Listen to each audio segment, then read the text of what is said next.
There are some animals we can only see in the pictures, and there are some animals we need to save.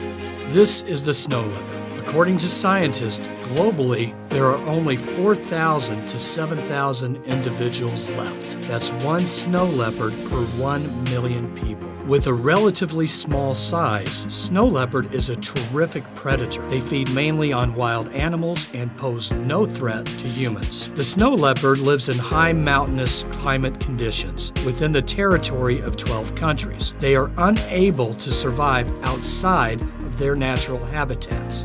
There are many made-up legends about the snow leopard, but one is true. It's become a victim of poachers. Snow leopards are often mercilessly killed, but there are always those who are ready to help.